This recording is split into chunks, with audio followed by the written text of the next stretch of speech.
Hi అండి. అందరికీ నమస్కారం. Welcome back to my channel. ఈ వీడియోలో ఏపీ ప్రభుత్వ ఉద్యోగ పెన్షనర్లకు సంబంధించిన మధ్యంతర వృత్తి, డీఏ అరియర్స్, అలాగే ఉద్యోగుల సమస్యలపై పట్టు దీనికి సంబంధించిన తాజా సమాచారాన్ని వీడియోలో తెలుసుకుందాం. వీడియోని ఎక్కడే గానీ స్కిప్ చేయకుండా ఎండ్ వరకు చూడండి. అప్పుడు ఇన్ఫర్మేషన్ పూర్తిగా అర్థమవుతుంది. వీడియో చూస్తున్న ప్రతి ఒక్కరు వీడియోకి అయితే లైక్ చేయండి ఫ్రెండ్స్. ఈ వీడియోని తోటి ఉద్యోగ పెన్షనర్ మిత్రులతో అయితే షేర్ చేయండి.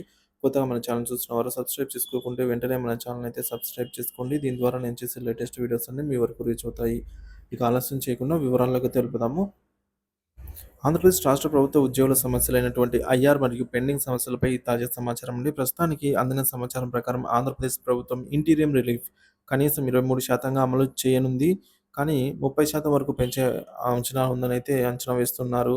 సో, ఇంటీరియం రిలీఫ్ అవసరం అండి. సో, పే రివిజన్ కమిషన్ ఆలస్యమైన నేపథ్యంలో ప్రభుత్వం ఉద్యోగులకు ఇంటీరియం రిలీఫ్ కోసం దీర్ఘకాలికంగా అయితే ఉద్యోగ పెన్షనర్లు అయితే ఎదురు చూస్తూ ఉన్నారు. ఇక 12వ పీఆర్సీ సిఫార్సులు గత 16 నెలలుగా పెండింగ్‌లోనే ఉన్నాయండి. సో, ఈ ఆలస్యాన్ని పూర్తి చేసేందుకు ఉద్యోగులకు కనీసం ఈ మేరకు 30%తో ఐఆర్ ప్రకటించాలనైతే కోరుతున్నారు. సో, ఈ ఆలస్యాన్ని పూరించేందుకు ఉద్యోగులకు కనీసం 30% ఐఆర్ ప్రకటించాలని కోరుతున్నారు. ఉద్యోగుల సంతృప్తి కోసం ఐఆర్‌ను వీలైనంత త్వరగా ప్రకటించాలనైతే ప్రభుత్వాన్ని కోరడం జరిగింది. బడ్జెట్ సమావేశాల్లో అధికారులతో చర్చలండి. ఆంధ్రప్రదేశ్ శాసన మండలిలో బడ్జెట్ సమావేశాల సమయంలో ప్రభుత్వ ఉద్యోగుల సమస్యలపై కీలక చర్చ జరిగింది. సో, గ్రంథాలయ ఉద్యోగులకు సంబంధించి పీడీఎఫ్ ఎమ్మెల్సీ కె. లక్ష్మణరావు గారు గ్రంథాలయ ఉద్యోగుల కష్టాలను వివరించారు. వీరి వేతనాలు గ్రాంట్స్ ద్వారా చెల్లించబడుతున్నందున సకాలంలో అందటం లేదనైతే వారు ఈ సమస్యలను ఎదుర్కొంటున్నారనైతే సభాముఖంగా తెలియజేశారు. సో, వీరికి కూడా 0-1-0 పద్దు కింద ఈ విధానం కింద చేర్చాలని, ఖాళీలను కూడా వెంటనే భర్తీ చేయాలనైతే కోరారు. అలాగే కేజీబీవీ సిబ్బందికి సంబంధించినటువంటి సమస్యలపై మాట్లాడడం జరిగింది. 2018, 19లో నియమించినటువంటి 140 మంది పీజీటీలు అలాగే 2022 జూన్‌లో తొలగించబడ్డారని వారిని తిరిగి విధుల్లోకి తీసుకోవాలని కోరారు. అలాగే పెన్షన్ విధానంపై స్పష్టత అండి. సిపిఎస్ కాంట్రిబ్యూటరీ పెన్షన్ స్కీమ్ కింద గ్యారంటీ పెన్షన్ స్కీమ్ అమలు చేస్తామని గత ప్రభుత్వం తెలియజేసింది. సో, ప్రస్తుతానికి ఓపీఎస్‌ని అమలు చేస్తామని కూటమి ప్రభుత్వం హామీ ఇచ్చిన నేపథ్యంలో ఉద్యోగులకు ఓపీఎస్ పునరుద్ధరణ చేయాలనైతే కోరటం జరిగింది. ఇక పని వేళలు మరియు భద్రత అండి.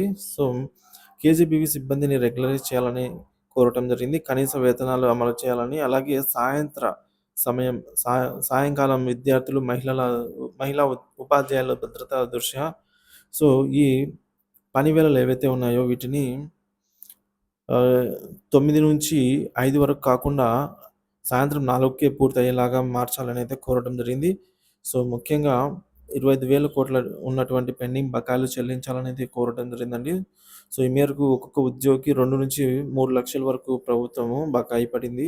వాటన్నిటిని కూడా వెంటనే ఆహ్, ఇప్పించాలనైతే కోరడం జరిగింది. ఇక నాన్ అకాడమిక్ పనులండి.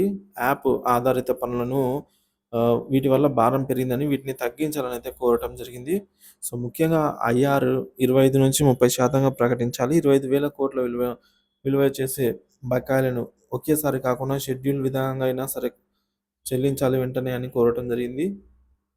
పెన్షన్ విధానంపై స్పష్టత ఇవ్వాలి మరియు పాత పెన్షన్ విధానాన్ని పునరుద్ధరించాలని కోరటం జరిగింది. ఉపాధ్యాయుల పని వేళలు మరియు భద్రత దృష్ట్యా ఈ విధంగా వర్కింగ్ అవర్స్‌ని తీసుకొని రావాలని కోరటం జరిగింది ఫ్రెండ్స్.